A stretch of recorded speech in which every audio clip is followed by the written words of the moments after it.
Our first meeting of the Access Health Board for 2024. And again, let me wish you all a Happy New Year. And hopefully it will be a healthy and prosperous one for all of you. Let me begin by asking the directors to introduce themselves, or at least to respond to Marcin's call for a role. This is Charlie Klippel, Chair of the Board. Mr. Chair, yeah, I will call for the board attendance, but before we do that, I would just like to mention that this meeting is being recorded for the minute-taking purposes, as well as for the posting of the recording of the proceedings on the agency's website. This meeting is also being live streamed on the Access Health CT website. It is also requested that participants introduce themselves every time they speak. Roll call votes will be taken for every action item. Roll call for attendance. Charles Klippel, Chair. Yes, here. Thank you. Paul Philpott, the Vice Chair. Here. Grant Rader. Here. Deidre Gifford.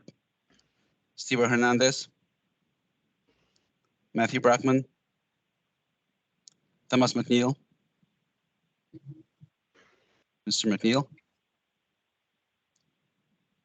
I see him. Yes, we do see Tom, Mr. you may be McNeil. on mute. Yes, we do see Mr. McNeil. Dina Berlin. Ms. Berlin. Deputy DSS Commissioner Peter Hadler. Here, thanks. Thank you. Sean King, OHA. I'm here. Morning. Thank you. Claudio Galtieri, OPM. Paul Lombardo, Connecticut Insurance Department. Dr. Manisha Chutani, DPH Commissioner. Caroline Zambetti, designee for Nancy Navarrete, DMS Commissioner. Here. Thank you. And I believe Mr. Hernandez just joined us. Mr. Hernandez, Yes, are thank you I'm here. present? Thank you. And present. thank you. And Mr. McNeil, once again, we'll try to get your attendance. Mr. McNeil, are you present? Tom, we're having trouble hearing you, so maybe you could just raise your hand or give us a little sign. No. Well, we know he's Okay. present. So. Okay, thank you. All right. That concludes the roll call for attendance. Thank you very much, Marcin. And I understand that we have no public comment today. So we will move on. And I'm sorry. I've asked the executives of of Access Health to introduce themselves. Thank you. Thank you, Mr. Chairman. Good morning, all. James Michelle, Access Health Connecticut. Gina Walsh, Director of Operations, Access Health Connecticut. Holly Zwick, Director of Finance, Access Health Connecticut. Rebecca McClear, Director of Technical Operations and Analytics, Access Health Connecticut. Susan Rich-Bai, Director of Legal and Governmental Affairs, Access Health Connecticut. Caroline Rouette, Director of Marketing, Access Health Connecticut. Don Carbone, Director of Small Group Product Development and Broker Support, Access Health Connecticut. Good morning, Glenn Jurgen, Director of Human Resources with Access Health Connecticut. Good morning, Tammy Hendricks, Director of Health Equity and Outreach, Access Health Connecticut. Good morning, soon to be retired Director of IT, Janelle Maloney. Marquise Davis, Director of IT, Access Health Connecticut. Thank you. Thank you all. I like the soon to be retired. We will return to that theme in a moment, but we'll start by congratulating you on your soon to be retirement. Thanks very much. I believe our first order of business is to approve the minutes of the last meeting. Are there any comments or discussion on the minutes of the last meeting? Mr. Chair, we received no public comment. Okay, so. Yes, thank you very much. So then I think, is it appropriate to ask for comments or questions on the minutes of the last meeting?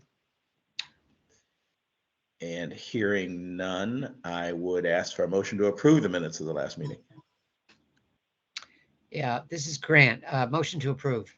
Thank you, Grant. Second? This is Sean. I'll second. Thank you, Sean. Charles, any further comment? No. Charles Klippel, yes. Thank you. Okay. Paul Philpott, Yes. Grant Ritter, Yes. Dietrich Gifford, Steve Hernandez, Yes. Matthew Brackman, Yes. Thomas McNeil, I abstained. I wasn't here for the last Okay. meeting. Dina Berlin. Yes. Thank you. Peter Hadler, Yes. Sean King, Yes.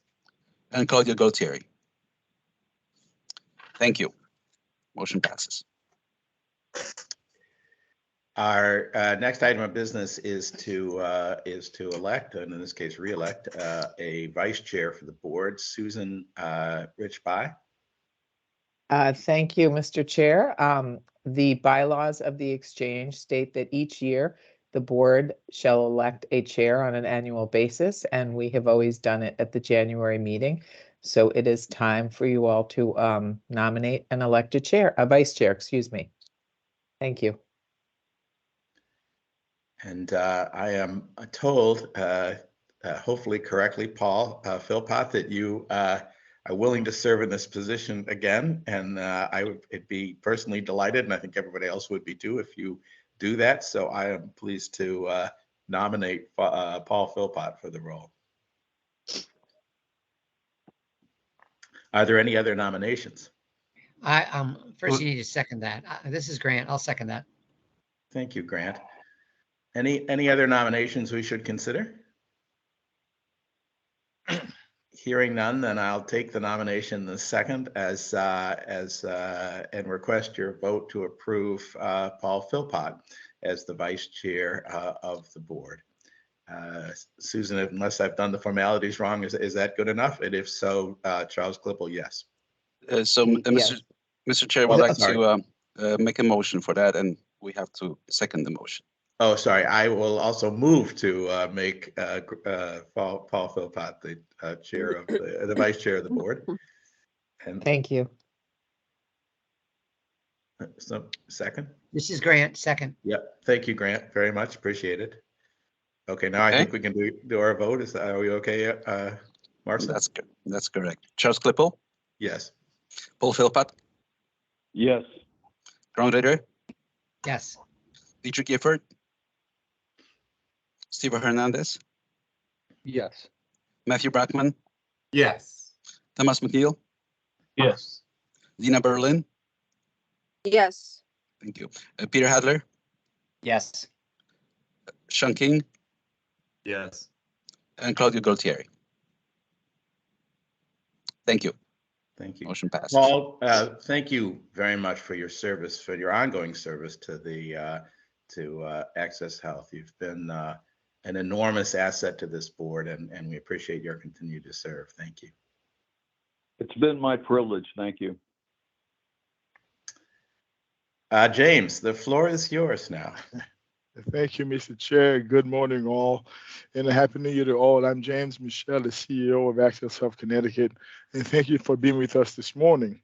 Before I begin, let me just make a couple quick announcements. Janelle, as Janelle had indicated, she will be retiring early February, and we were very fortunate to hire Marquise Davis, who comes to us with extensive experience in the IT management space. So he will have a couple of weeks, several weeks for transitioning between him and Janelle.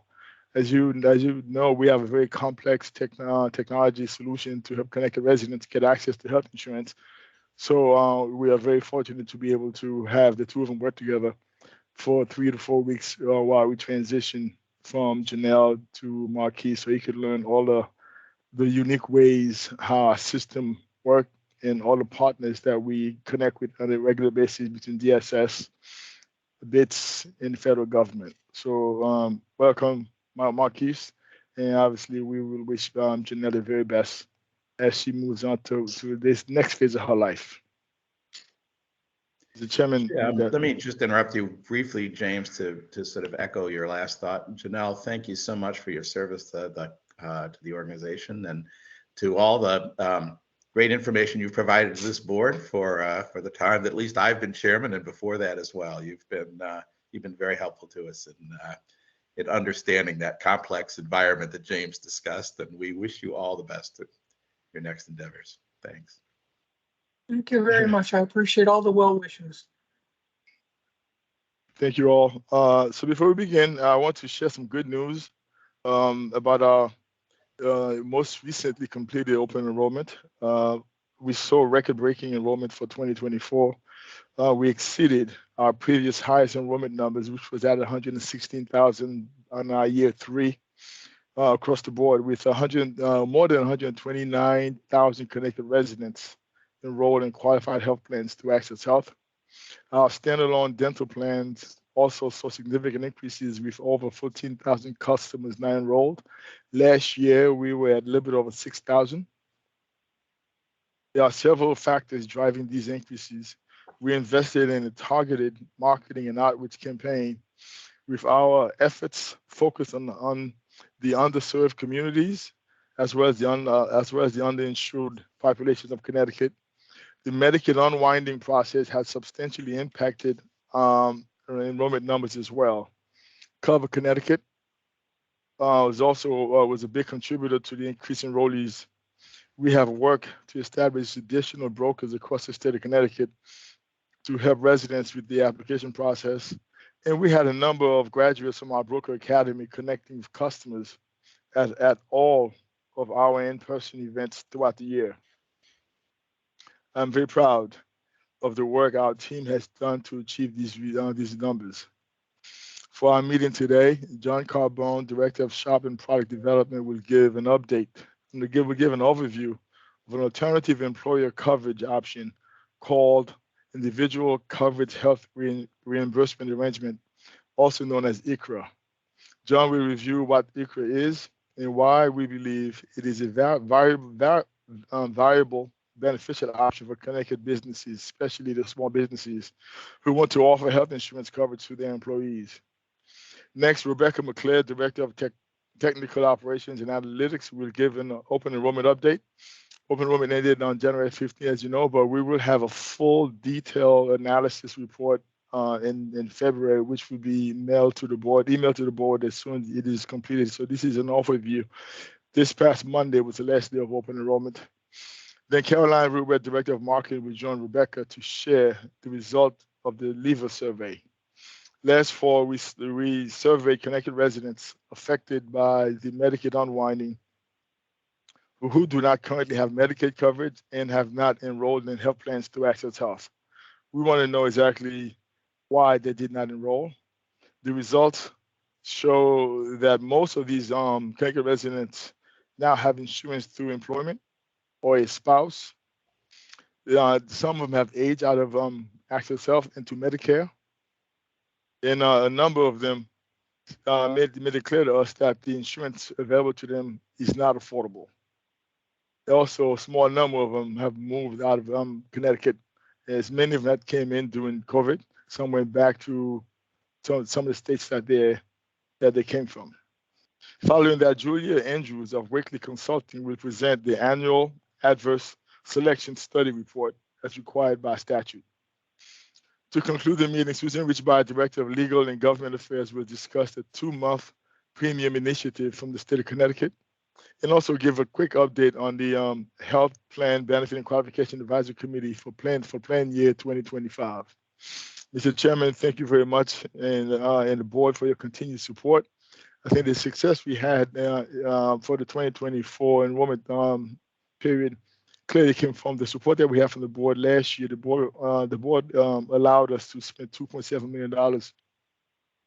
million for outreach and marketing, specifically for the unwinding, and we are seeing the result of that effort, and we greatly appreciate the board's support in doing so. I will now pause for questions before we move on. Thank you all. Thank you, James. Rebecca, if you would give us the open enrollment update, that would be great. Thank you. Sure. Thank you, Mr. Chair. Again, this is Rebecca McClear, Director of Technical Operations and Analytics at Access Health Connecticut. And as James mentioned, this year's open enrollment period did just conclude on Monday. So we are still in the process of pulling together all of our analytics and our reporting, but we did want to share some of those highlights with you all at this time. So let's see, we'll start off with our call center activity this year. Our call center vendor since November 1st has handled over 260,000 phone calls and over 24,000 chat sessions. That's an increase on both counts over this time last year. However, that increase is aligned with what we have been seeing throughout the Medicaid unwind period. So Access Health and DSS, the Department of Social Services, have been working with our call center vendor, T-Tech, to ensure their staffing is increased accordingly to handle that increased volume throughout the Medicaid unwind period, as well as open enrollment. So this year, as James mentioned, we had 129,000 individuals enrolled in a qualified health plan during our open enrollment period. That is about a 20% increase over last year. And as James also mentioned, our highest end of open enrollment volume to date, eclipsing our previous high of 116,000. So we're very excited about that and all the work that our teams across the board have done to get us to that point. Also, due to the Medicaid unwinding, the number of individuals enrolled in the Covered Connecticut program did nearly double to just over 27,000 individuals. 25% of those did not have any QHP coverage through the exchange in 2023. So again, quite a significant increase in enrollment in that program, largely due to that Medicaid unwind process. If you recall last year for our standalone dental program, we incorporated that into our medical platform. So this year was the first year that we were able to auto renew those individuals into that dental program. So to make it easier for consumers to enroll as well as maintain their coverage. As a result, dental enrollment did increase by over 55% to just over 14,000. Just for reference, prior to integration, so a couple of years ago, our enrollment did peak at about 4,500 individuals. So clearly a large increase there as well. And we are seeing a vast majority of those individuals retaining that coverage throughout the plan year for last year. So again, a great performance there. Just a quick update that those dental individuals, that is about 10% obviously of our overall health enrollees are enrolled in a dental plan. That's great to see as well. And we did have just shy of 1,000 individuals enroll in a dental plan only through the exchange. So those individuals may have medical coverage through an employer or through Medicare and chose to purchase a dental plan through the exchange. So again, great options available to our residents. Looking at financial assistance, we see the 88.3% of the enrollees this year are eligible for financial help. That continues to increase year over year. It's about 2.5% up from last year. And Access Health continues to pay attention to that portion of the population who either indicates that they do not wish to have financial help or for some reason are not determined eligible, to ensure that we are doing everything we can to make sure they're getting taking full advantage of the benefits that they're eligible for. And finally, this year, we did see a significant increase in the volume of individuals coming to the exchange and being determined eligible for Medicaid. Again, part of that is due to the Medicaid unwind, but it's also due to the increased communication and outreach to the communities by both the Department of Social Services and Access Health staff. So great news all the way around there. Questions on this slide before we move on? Okay, hearing none. Martin? Okay, moving on to the demographics. First, I want to mention that our dental population, again, about 90% of that dental population is enrolled in medical. So the demographics of that population are included within this. I'm not separating out medical and dental for the demographics discussion. So the average age of our enrollees this year has gone down slightly to 43 years old. A good reason for that is we did see an increase in the number of individuals in the 19 to 25-year-old age range enrolled this year over last year. That increased significantly. So it did bring the overall age down. In addition, the household size did decrease. Normally, traditionally, we have about 2.2 individuals per household enrolled in a QHP medical plan. This year, it's down to 1.4. Again, looking at the population, it looks like a lot of those younger individuals have a household of one, so that did bring the average household size down. Finally, we do continue to see most of the enrollees come from the 3 main counties of Fairfield, Hartford, and New Haven. However, we did see significant growth in Windham and New London counties. The proportion of enrollment was up 8% and 6.4% respectively. So we are seeing some of those other counties come up and get some additional enrollment from those areas. Coming down to their plan selections and premiums. Overall, we continue to see an increase in the number of consumers associated with a broker across all counties. Over 50% of the enrollees coming from Fairfield and New Haven County indicated that they had the assistance of a broker to ensure that they were choosing the plan that is right for them and their family. But again, we did see increases across all counties. As James mentioned, our broker academy and our broker support team working very closely with all of our brokers to make sure they're going out and working with those consumers is really showing up in the numbers here. Silver plans continue to be the most popular for our consumers, with 53% of enrollees selecting a silver plan. This is the 4th consecutive year that we've seen an increase in the selection of silver. Overall, 20% of folks enrolled in a silver plan did not have coverage last year. So again, that is a sign that the Medicaid unwind and our increased marketing and outreach have continued to bring those folks onto the exchange. With regards to premium, we'll see that the median monthly gross premium, which is the monthly premium prior to any application of subsidies, is $833 this year, and the median monthly net premium, or premium minus the subsidies, is $78. These are down from last year.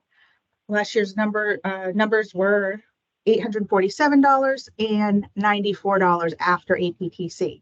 So again, looking at those numbers, the increase in the covered Connecticut volume, which includes both the APTC and the state payment of the month member responsibility amount, brings that down significantly.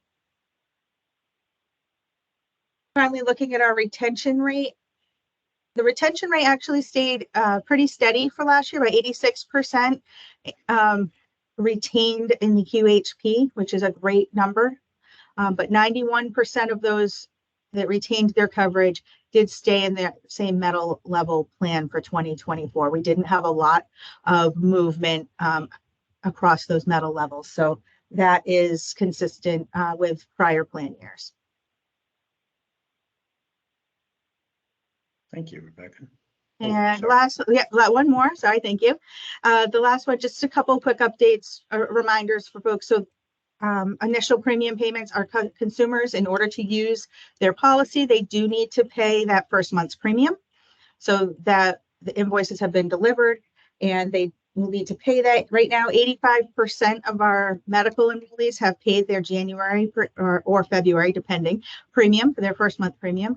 And we have a little bit lower on the dental policies, mainly because of the increased volume. They have a little longer to pay that premium. So we're hoping that that increases as we get closer to the end of January.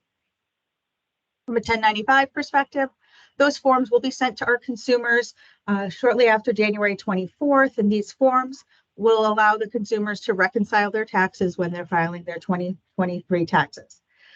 Customers can retrieve those electronically from their consumer account on our website. And in the event that they need assistance with those forms, our staff is ramping up to address the issues for the duration of the tax season.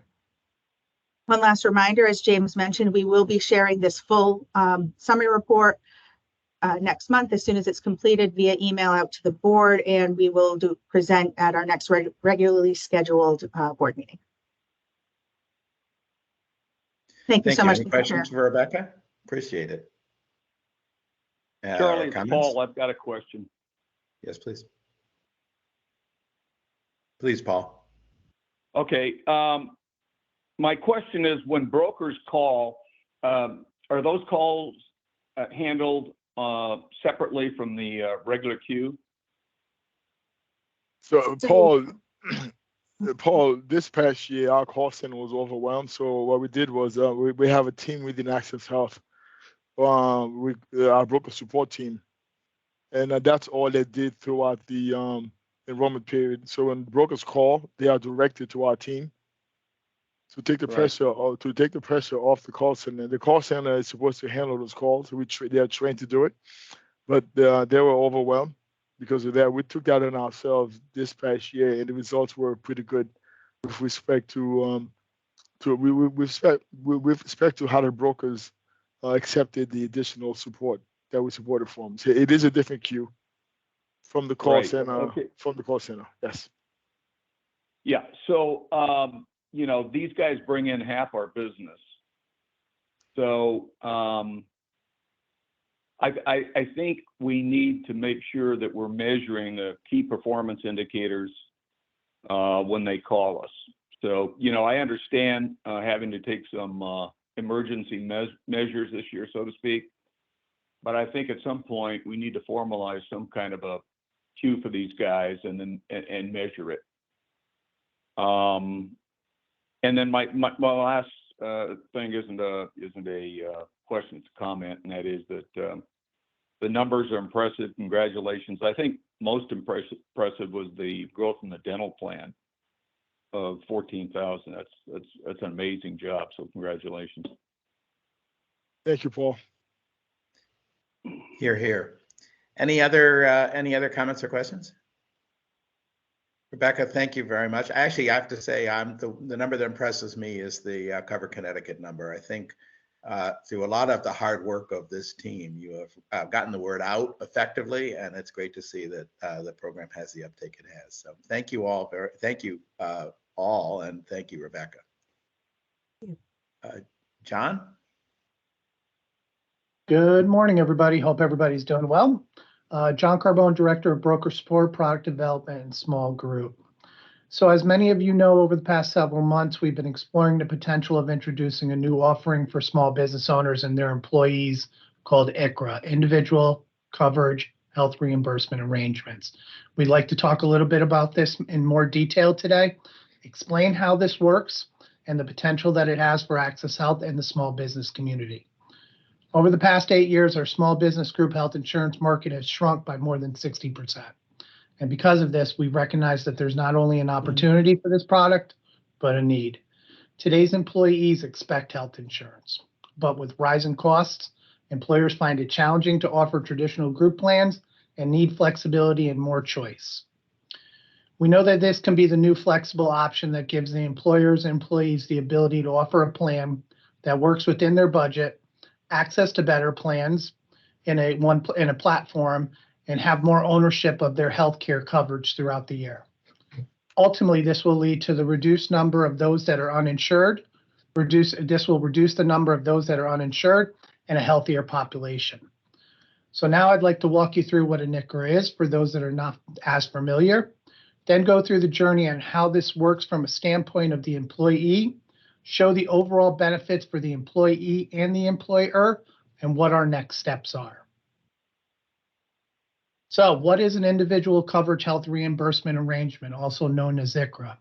An individual coverage health reimbursement arrangement, available as of 2019, is a type of health reimbursement arrangement in which an employer of any size group can reimburse an employee for some or all of the premium that the employee pays for an individual insurance plan that they purchase on their own.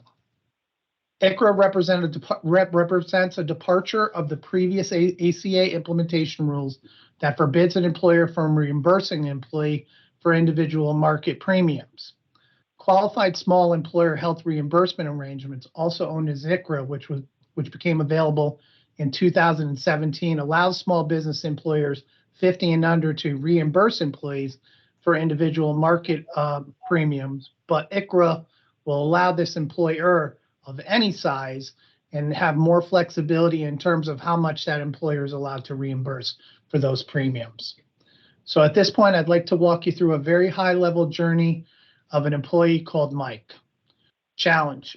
Mike's employer offers health insurance, but with rising health insurance costs, the group coverage is no longer affordable. The opportunity for Mike. Next slide, Marcin. A challenge in several federal regulations, including the IRS tax code, allows Mike's employer to help offset the cost of the individual plan. How it works. Mike's employer makes a decision to offer an ICRA plan, which the employer's pre-tax dollars to a class of employees that includes Mike. The ICRA offer to Mike will help him pay for healthcare coverage available through Access Health.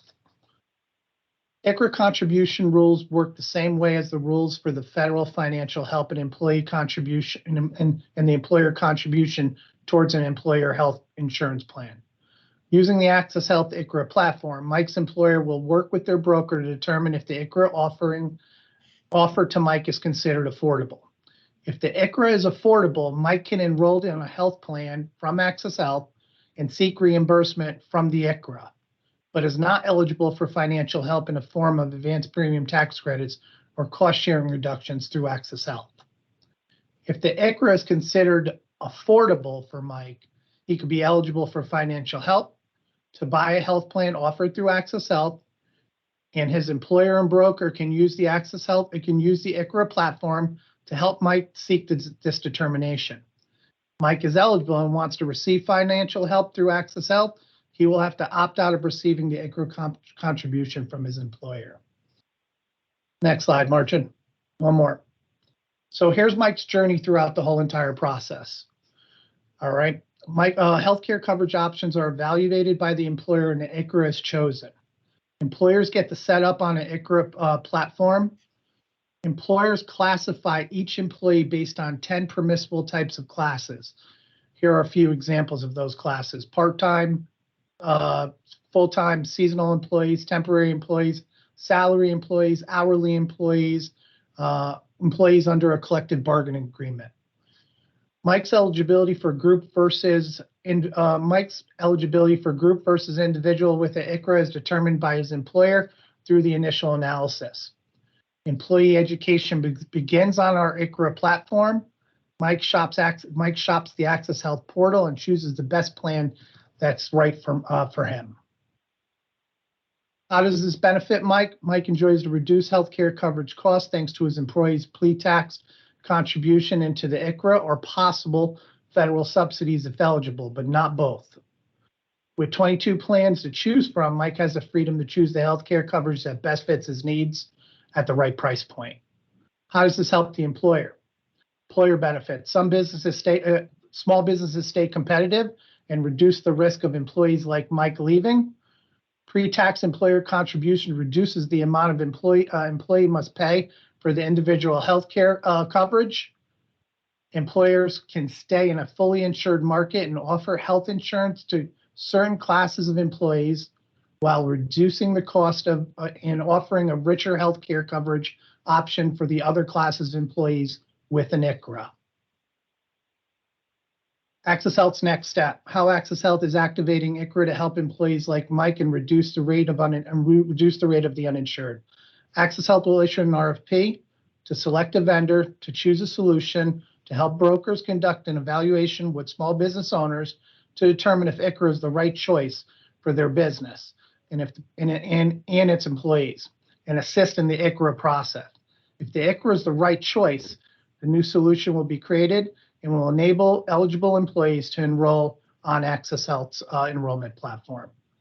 Thanks for everybody's time. If anybody has any questions, please let me know.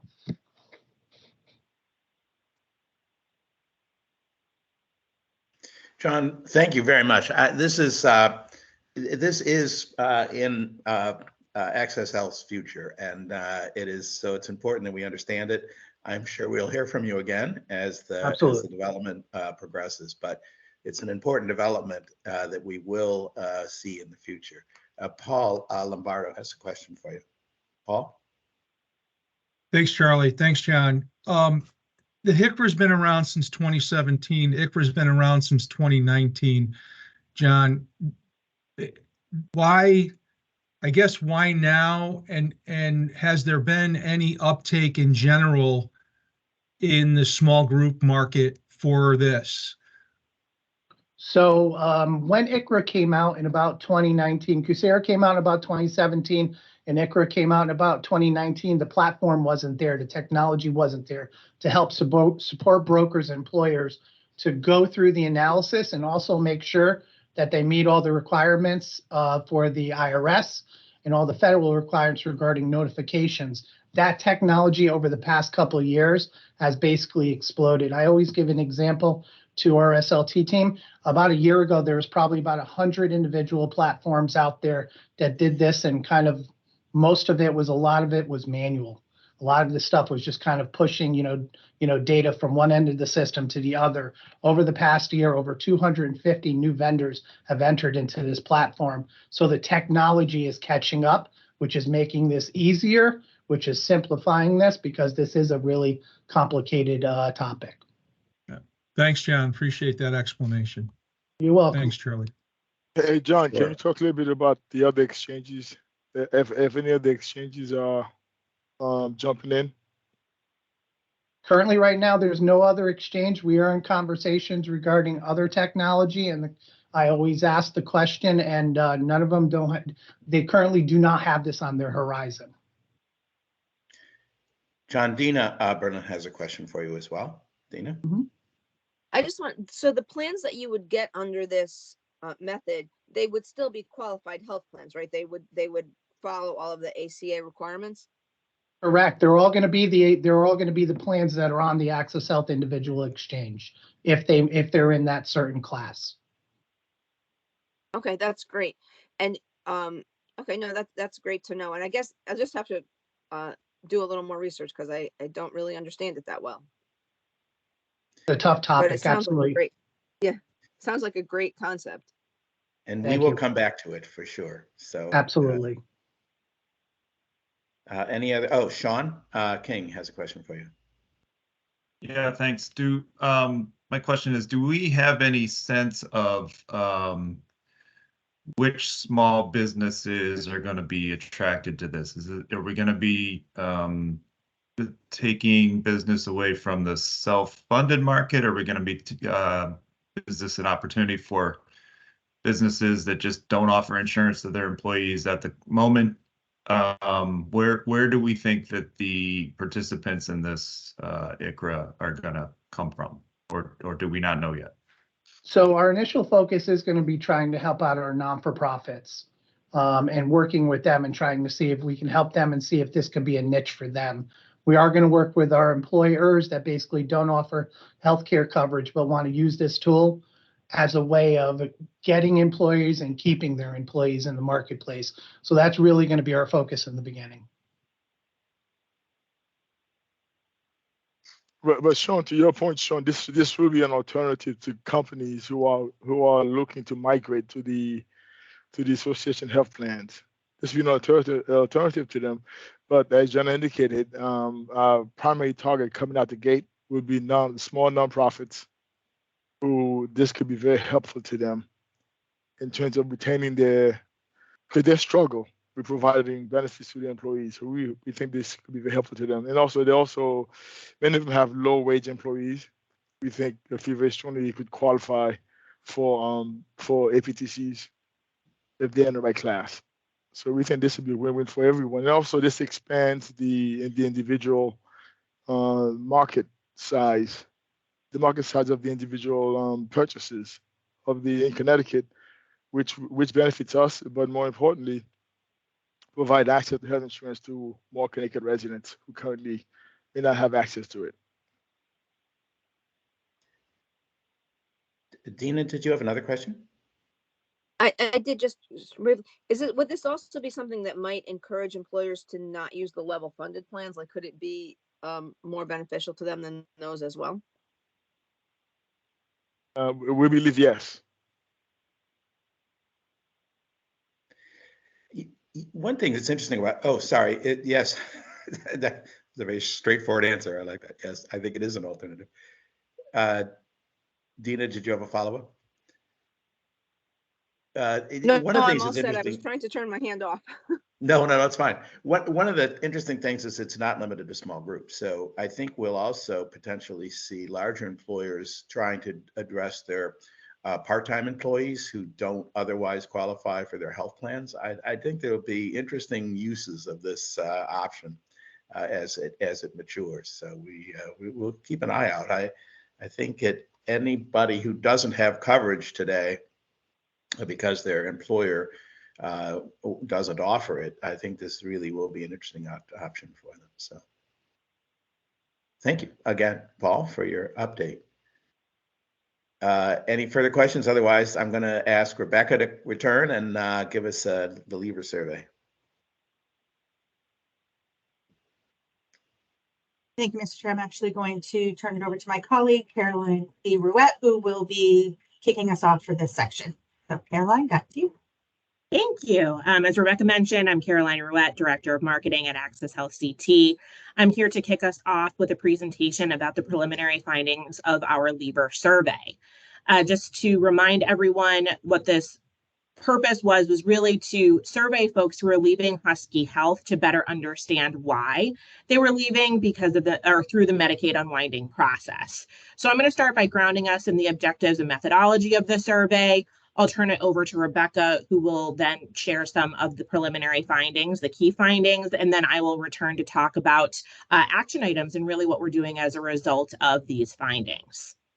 So let's kick it off here. What did we learn, or what did we seek to learn? First, we wanted to understand if consumers had health coverage and how they got it. We wanted to know why some consumers do not have health coverage if they indicated that they did not have coverage, and if consumers knew about the Husky redetermination process and what they needed to do in order to retain their coverage. So a couple things there that we were looking to identify. In terms of how we conducted the survey, we partnered with Market Street Research, an independent third party really specializing in research. And we do have that vendor here to help with any questions if there are any. And they helped us develop and administer the survey. The survey was available online and over the phone, so we solicited through both of those channels. And we were sure to do this in both English and Spanish as well. And we conducted the survey between November 6th and December 4th.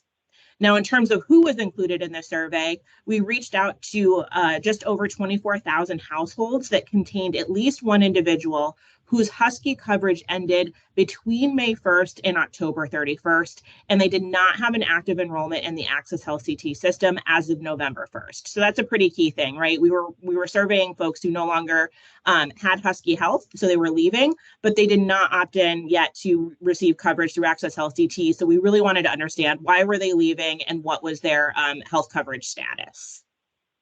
So I will turn it over to Rebecca at this point to share some of our key findings.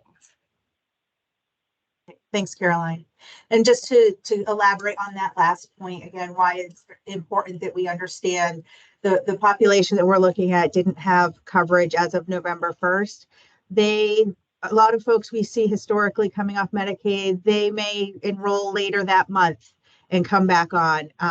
Or if they're coming on to a QHP, they do have 120 days to come back after losing Husky to come back and enroll in a QHP plan without extra verification steps required. So there is a chance that folks just hadn't gotten around to it. And exactly what we see here, this slide talks about the top reasons why folks that responded to our survey indicated why they didn't have insurance at that point.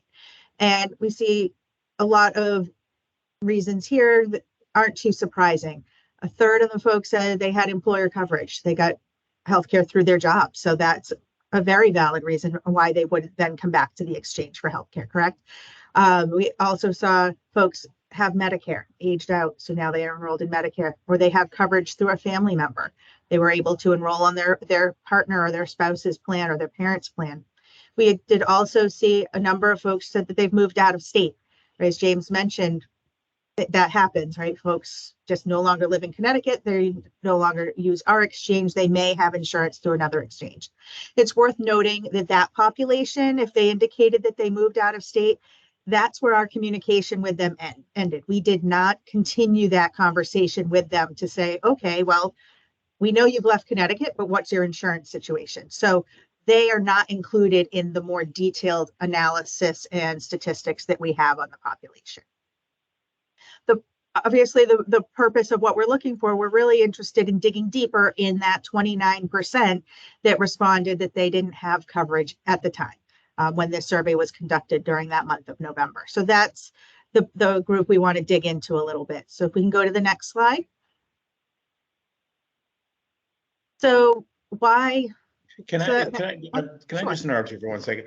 Matthew Brockman has a question. Sorry about that. It may be timely to have him ask it now, so. Thank you. I appreciate that. How many people actually responded to the survey? It's recognize you put 25,000 surveys out there, but how many respondents were there? We received, there were just under 700 responses. And we did, and that doesn't include, and this is a little complex, but there were another batch that did not, that it included the ones that have moved out of Connecticut. They are not part of that 700 number. So they're in addition to. So for the statistical reasons, they are a different bucket. So I believe the number was about I can get you the exact number on that. It's in our detailed report, but memory off the top of my head, it was probably about 730 altogether. Thank you. That just helped me put this in. So it was as you can imagine at that time of year, and these days a lot of folks, they get another email they may or may not answer. We did offer an incentive, I believe it's a $5 gift card, e-gift card to folks who did take the time to complete the survey as a bit of an incentive to encourage them to participate. So there was that was there to help, but still, thank you for bringing that up, Matt. That it does put it in perspective. We also, and again, we're putting, there's a much larger report. I think the full report we received was over 60 pages. We didn't want to inundate you with everything, but the breakdown of the individuals who did respond are aligned with the overall population. For the most part, so we feel it's fairly representative. Obviously, there is that group that says, well, maybe everyone else falls into a bucket that didn't answer, but this is what we have. And again, it's aligned with what our thoughts were, at least on the reasons for leaving. Can we get a copy of that report at some point? Yes, once it is completed, we will certainly be sharing it out. Great, thank you. All right, thank you. Okay, so again, focusing on that 29% of the respondents that said that they did not have insurance at that point in time. Why? Respondents were given a list of reasons as well as a free form other bucket, right? And they could select as many as they wanted. We weren't saying what is the number one. So, but these are the most commonly selected. The majority of folks, they are saying, well, I didn't qualify for Husky, so I don't have insurance. Well, that's somewhat obvious, right? The reason that they were terminated from Husky during the Medicaid unwind was because they no longer qualified. So yes, we assume that was why. But then the folks were also saying it was too expensive. They were waiting to get coverage through an employer. That happens quite a bit, right? They have to wait till their employer's open enrollment time comes around. Some folks just said they hadn't gotten around to it. That gets back to they have a period of time to enroll, and we've seen that even the Medicaid population after renewals, it takes them a couple weeks to get back in and do that paperwork and get back on. So again, not too surprising on that. They don't know how to get it. That was an interesting one to us because we did hear feedback from folks that they are getting and reading and understanding the materials we're sharing. So that's one we were a little concerned with, and we may dig into that a little bit more as our next steps. Folks are also saying they feel insurance isn't worth it. It takes too much time to complete the insurance, the enrollment process. They don't like the plans. The plans don't cover what they need, or their providers aren't covered by the plans that are available. So a lot of different reasons why folks were uninsured at that point. Some we can certainly, we can step in and help out and try and move the needle on. Others, it might be a little bit harder because they're very subjective and very personal reasons. But again, these are some of the reasons that we're looking into. We're taking these, and I'll turn it over to Caroline to kind of talk about next steps. What are we doing with this information to now improve the process? Thank you, Rebecca. Thank you, Martin, for turning the slide.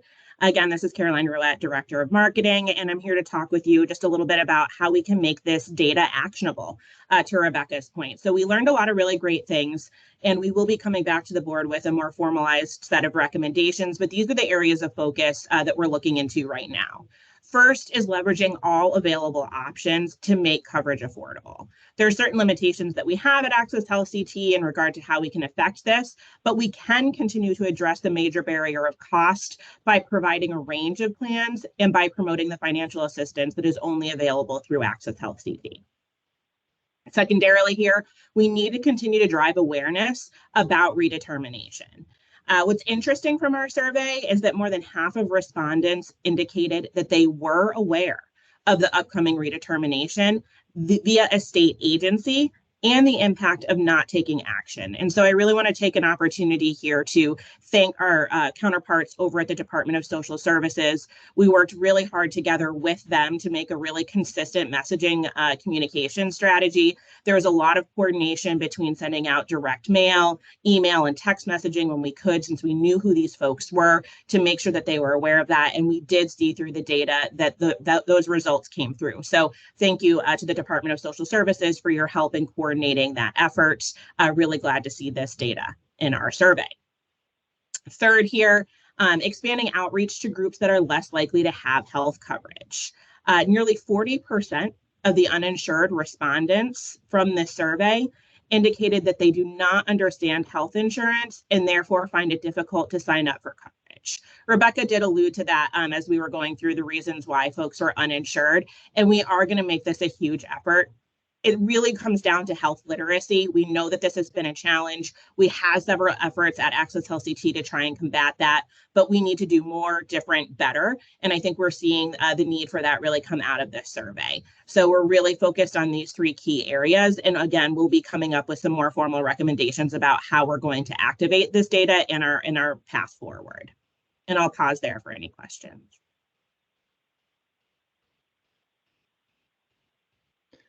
Thank you, both of you. Any questions?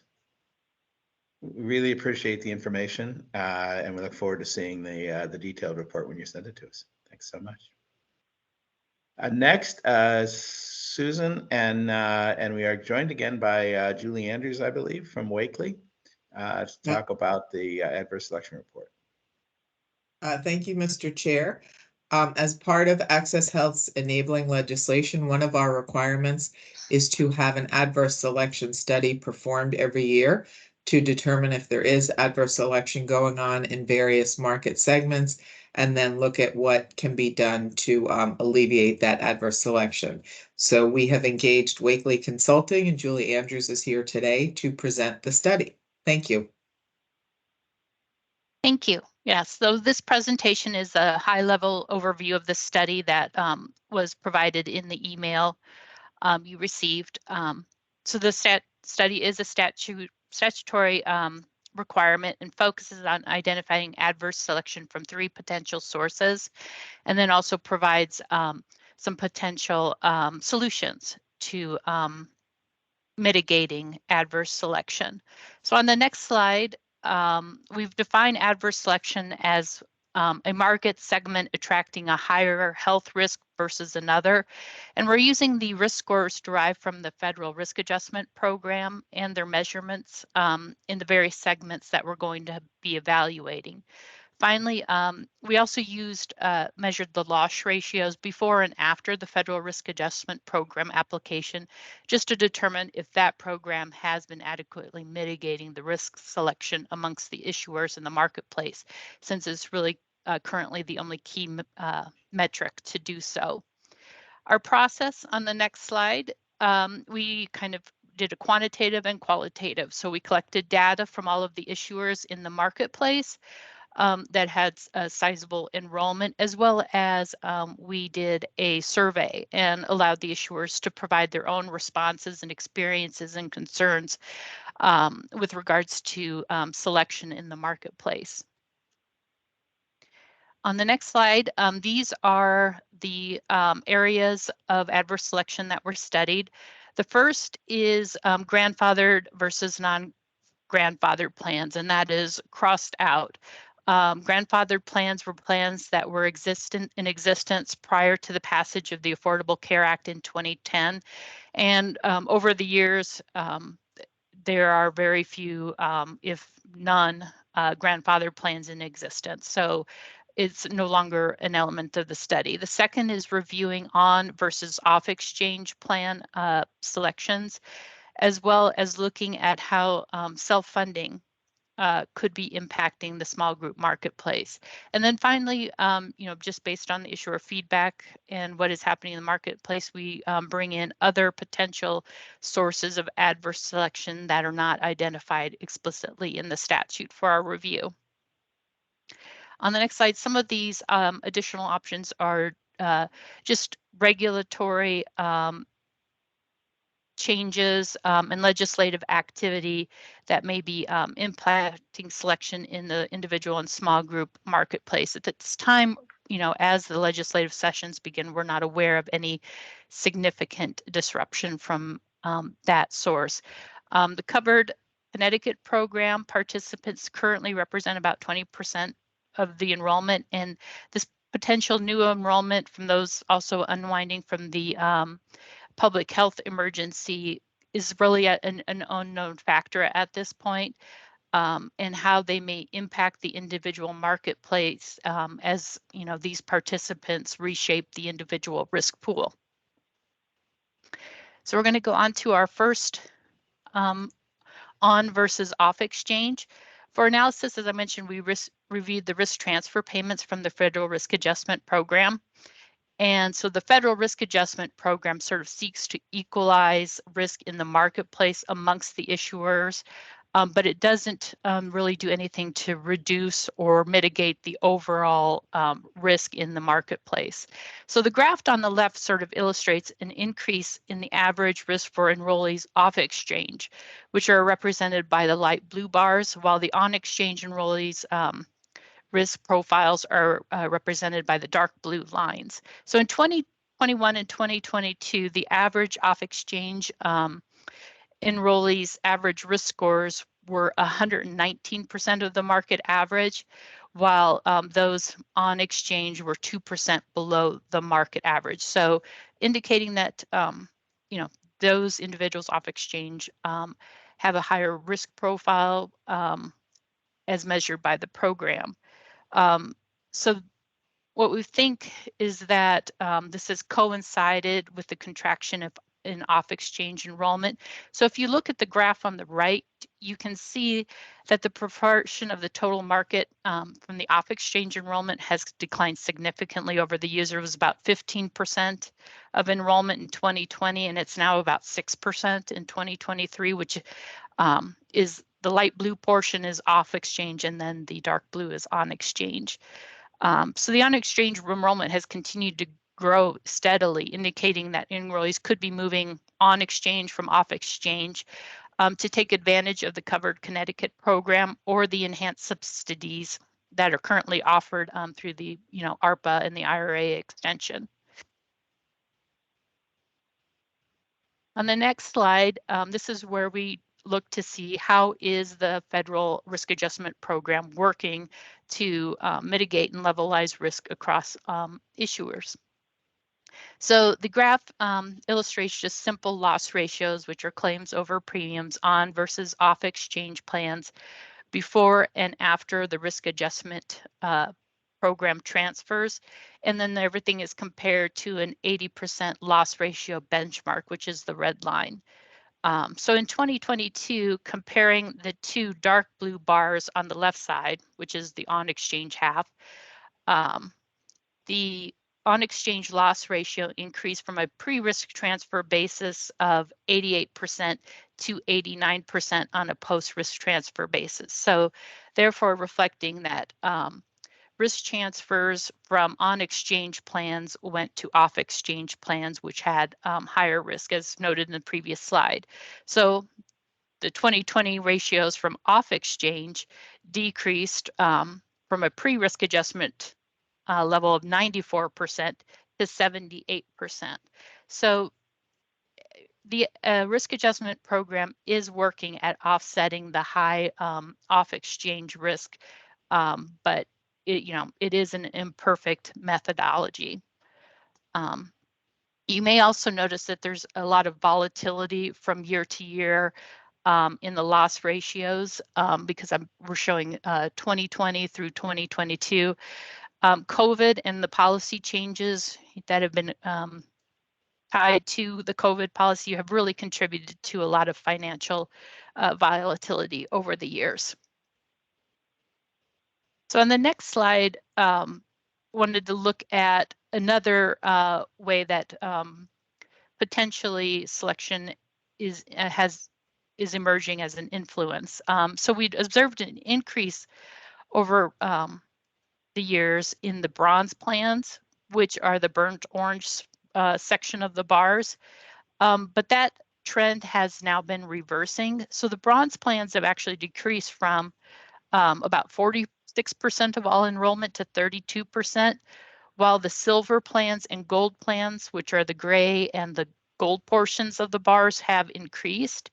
So this shift doesn't necessarily mean adverse selection in the market, but does indicate a preference or selection trade-off. So, what we think is that the lower subsidized premiums under ARPA are driving selection towards less plans with less cost sharing, making them more affordable, as well as the Covered Connecticut program, which requires enrollment in a silver plan. On the next slide, when we surveyed issuers on current and future sources of potential selection in the individual market, so there was an overriding theme that the issuers were hoping to achieve consistency from year to year. The market disruptions over the years with COVID and recent policy legislative changes have made it challenging to gauge and react to potential drivers of selection in the market. So to conclude, the off-exchange market sort of continues to decline in enrollment and deteriorate in average risk relative to the on-exchange enrollment.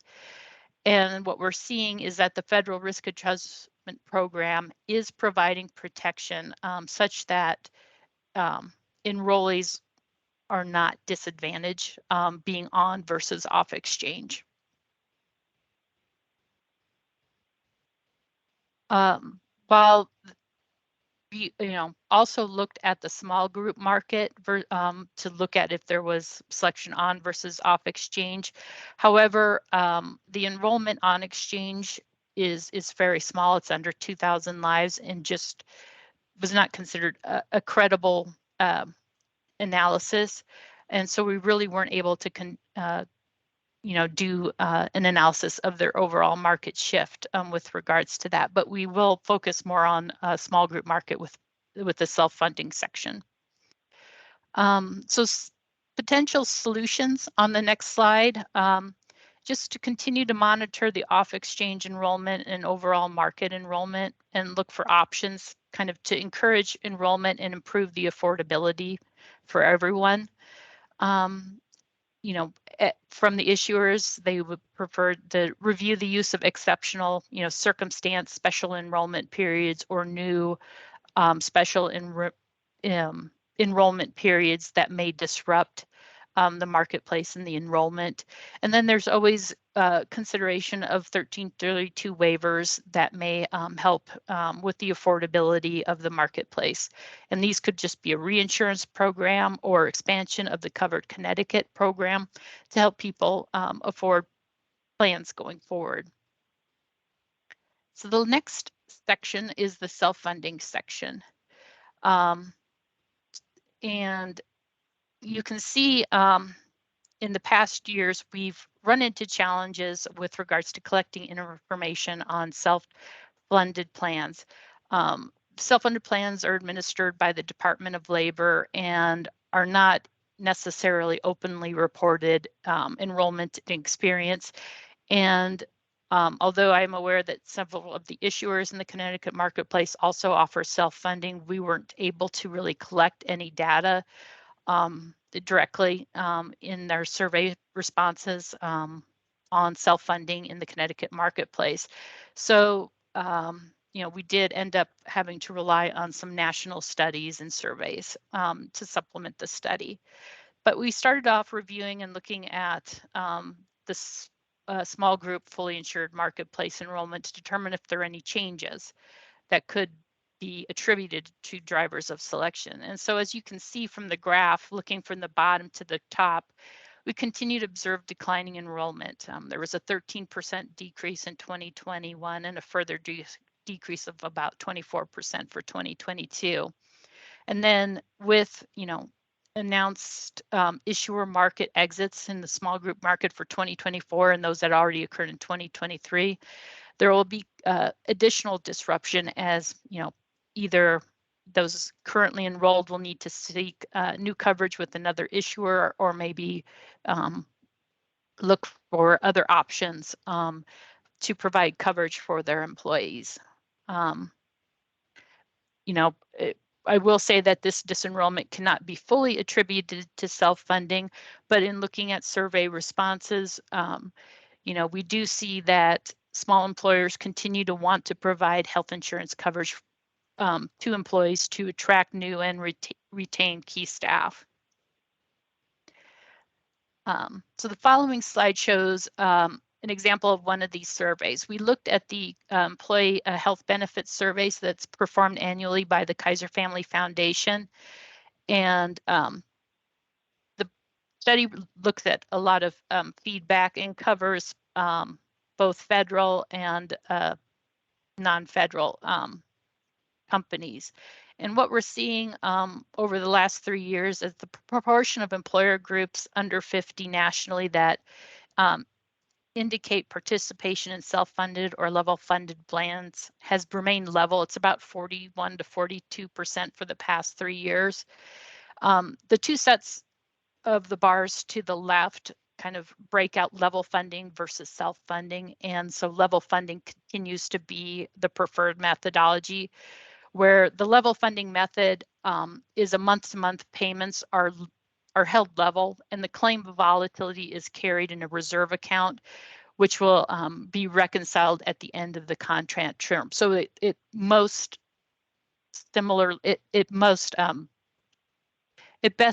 simulates the fully insured plan.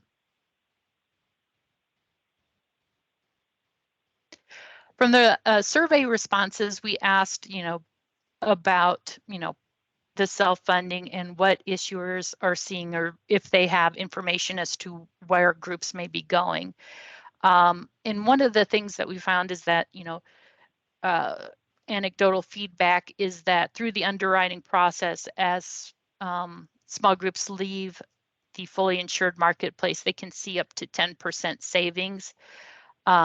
You know, all of them do tend to have individual stop loss, which is around 30 to 50,000, which is above the current regulatory minimum of 20,000.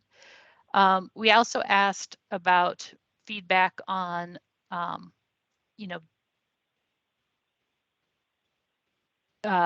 other types of options, the QSERA and the ICHRA, and there definitely is interest in those programs. I think, you know, what they said is that there's concerns or hesitancy just in understanding or doing that leap to get into into those programs.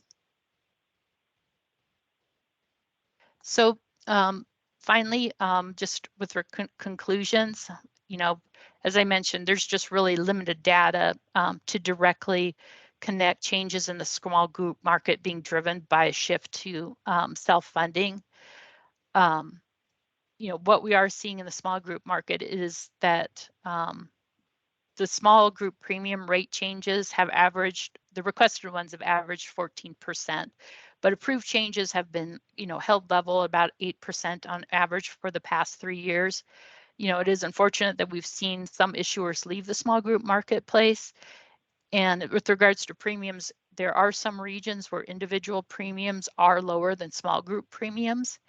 And so, you know, significant increases in premiums, you know, through the exit of potentially healthier groups could push, you know, employers to consider self-funding options as premiums increase. And so, you know, what we recommend is just the continued monitoring of the small group market and the costs associated with that. And that is the end of the presentation on the adverse selection study. And as I mentioned, the full report was provided. Don't know if there's any questions. There's a lot of information in your presentations, as always. If I could try a bottom line here, with respect to the individual market, it seems like we are not seeing a significant shift in adverse selection within our population. That is, it looks like it's quite stable. Is that a correct assumption? That's correct. I mean, the statute was concerned that, you know, on exchange enrollment would be disadvantaged, but actually what we're seeing is that the off exchange enrollment has a higher risk profile, and it's maintained itself over the past few years that we've been doing this study. You know, with the new enrollment driven by the Covered Connecticut program and the PHE unwinding, it'll be interesting to see how that may change. Yeah, that's an interesting result because that was not what the original assumption was. Right? Mm-hmm. Interesting. Okay, Yeah, any other questions? Oh, sorry, I'm sorry, Jill, please. Oh, no, it flipped around 2017, 2018, where the off exchange had a higher risk profile. Yeah. Is that borne out in other states as well? Do you know? You know, I'm not aware of other states that do this type of study, so I can't say for sure if that is okay. True. But I mean, I think that definitely with the enhanced subsidies and other incentives, there's been a push for individuals to be more comfortable with being on exchange. Hey, Charlie, it's Paul. I've got a question. Yes, please, Paul. Ballpark, can you tell me how many covered lives we have on exchange versus off exchange? So there's less than 10,000 off exchange. I apologize. On exchange is, you know, was about the 108,000 that I looked at through last year through 2023. Right. Okay. Well, you know, when that 10,000 gets lower and lower, it's going to get worse and worse, right? That's correct. You know, it may stabilize, but, you know, there may be something where the issuers will reevaluate those plans that they offer off exchange. There may be something in the plans, since they differ from those on exchange, that attracts them. I mean, you know, you can buy the on exchange plans off exchange, but I mean, one of the key differences, I think, you know, is the silver loading on exchange. That may be why individuals are picking off exchange. Okay, thank you. Mm-hmm. Any other questions for Julie? Well, again, thank you so much for doing this for us. And Susan, I think we need to give the floor back to you for a vote to approve this survey. Am I correct? Yes, and I can just, leave it to you, Mr. Chair, to call for the motion. Okay, For could the I have a board to motion approve to the survey. accept this survey as presented by Wakely Consulting this morning regarding adverse selection? Mr. Chair, Mr. Chair, it's also regarding to accept the 2023 adverse selection study for submission to the General Assembly. Sorry about that. Okay, so as corrected by Martian, can I get a motion to approve? So moved, Paul. Thanks, Paul. Second? Second, Claudio. Thank you, Claudio. With no further discussion, Charlie Klippel, yes. Paul Philpott, Yes. Grant Ritter, Yes. Dietrich Gifford, Steven Hernandez, Mr. Hernandez, Matthew Brackman, Mr. Brackman, Thomas McNeil, Yes. Dina Berlin, Yes.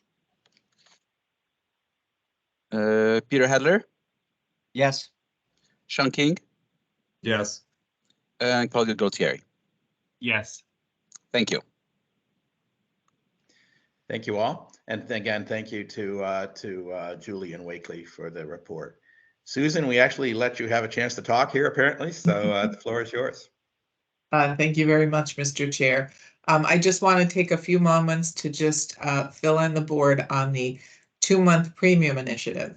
So in the 2023 legislative session, the Connecticut General Assembly passed Public Act 23-204, which among other budget items provides for funding for 2 months of premium assistance through Access Health Connecticut in fiscal year 2024.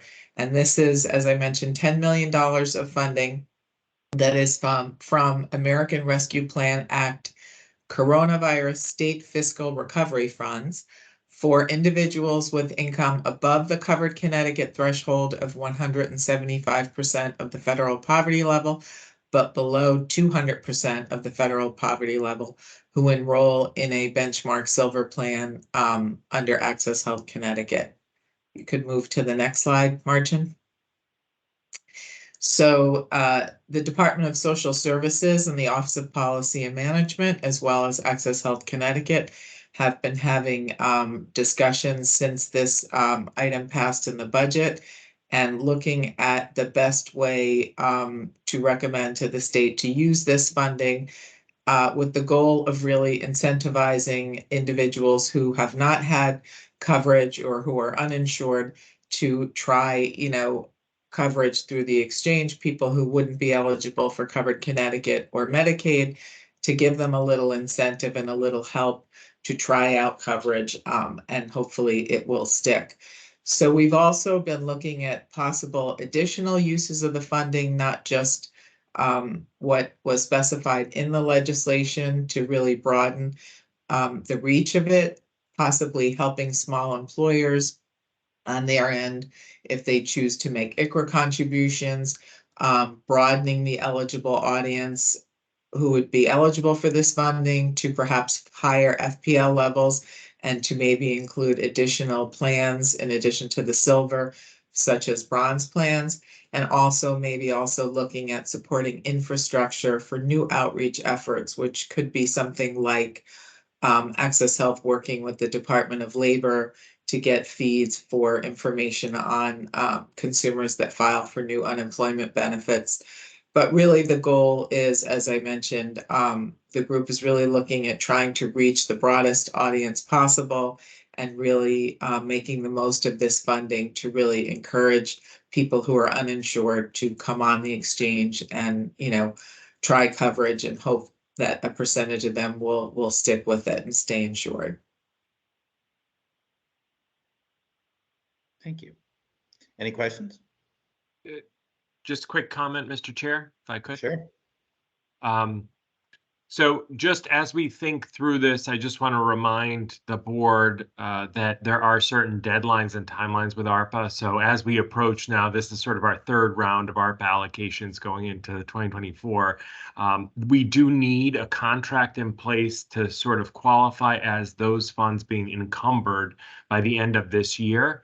We do then have a tail afterwards to expend the money. But as we sort of develop the plans, obviously we want high impact, but we also have to be mindful of being able to spend in time so that we're not in a position to turn dollars back over to the feds. So I know that Susan is certainly aware of that, and it's been top of mind as we scope out something that still has the most impact, but that can be operationalized. But as the board thinks through and helps flush these ideas out, I wanted to make sure we all operated with that assumption. Very helpful. Thank you. Thank you. Susan, we're counting on you to. Yeah, we're all working together. Great minds are working together on this. And just the last item, I just wanted to provide an update on the Health Plan Benefits and Qualifications Advisory Committee. This is the committee that works with the plan management staff at Access Health on the qualified health plan certification requirements, primarily the standard plan designs each year. So as we always talk about this group, and the plan management department is always thinking in advance of everyone else, a lot of our focus today has been on the numbers and for this open enrollment period that just ended, but this committee and the plan management team is focusing now on 2025, plan year 2025. So we have our meeting scheduled. The first one will be held next week with the committee on January 25th. And then we have 2 meetings scheduled in February 7th and February 20th. And leading up to all of this, Wakely has actually been working with the carriers and working with the draft actuarial value calculator for plan year 2025, which was released a few months ago. It hasn't been finalized yet, but it's out in draft. And so we start our work by putting the current year, the 2024 standard plans into the 2025 calculator and seeing if anything is outside of the AV range, acceptable range, and then also thinking about what possible changes would the committee like to recommend to the board for the plans to make them, better for our consumers. So all of this work is done so that the plans can be approved by March, because we have to back up to the deadline. June 1st is the deadline that the carriers have to file all of their rate and form filings with the insurance department for plan year 2025, and Access Health ties its filing deadlines for QHP applications to the same thing to make it easier for the carriers. So both of those deadlines are June 1st. So we want to get everything approved in March so that Access Health can post its solicitation before the end of March and get all those materials out to the carriers to give them plenty of time to do the work that they need to do on their end to develop the plans and the proposed rates for their filings. So that is the update. Thank you. Any questions about the update? Hearing none. James, the floor is yours. Thank you, Mr. Chairman. Just a couple of items looking forward. Now we're going to come back to the board with with more detailed ICHRA development, and we're also looking forward to the board sometime in March have a special board meeting for the board to approve the proposed or recommended plans from the HPBQ team, and also we're going to come back to the board with the final leaver survey at the next regular board scheduled meeting. And then I want to remind the board that we don't have a meeting in February or March. The March meeting will be a special meeting specifically dedicated to reviewing, and possibly approving the recommendations from the HPBQ committee of the board. Thank you, Mr. Chairman. Thank you. Any other questions or comments before we adjourn? Mr. Chair, I wasn't at the, sorry. If I may just say, I wasn't at the last meeting where Dina was formally introduced, but I have known her for a while as someone in the Senate Democrats office who's brought some brilliant policy expertise to the healthcare and affordability space, and I'm just thrilled that she'll be joining us and that we all get to benefit from her input on this board. So I appreciate you giving me a moment just to say that, as I was not able to see her at her first official meeting. Here, here. Dina, it's great to have you on the board. Thank you very much. Thank you. Thank you all. One quick observation, we're in the middle of a fiscal year here, but I'm reminded that the calendar year 2023 was a challenging one for the exchange, particularly with the unwind. And I think credit to the team here for taking that in stride. It was a challenging year, and I think you've done great work in seeing us through that transition and trying to capture as many people as possible, falling out of the expansion. So great work. Really, really appreciate it. Thank you, Mr. Chairman. With any other comments or questions? Otherwise, I would have be corrected by Marson here, but could I ask for a motion to adjourn this meeting?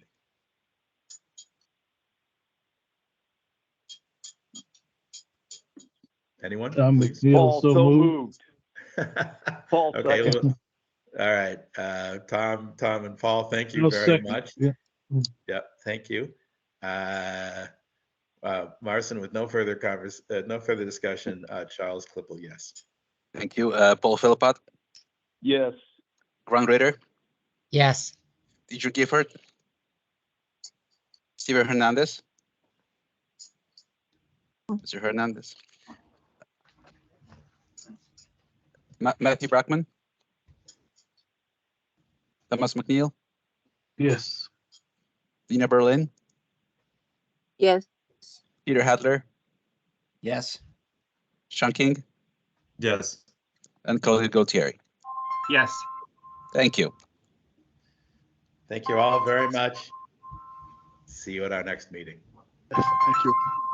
Bye-bye, everyone. Yes. Hello.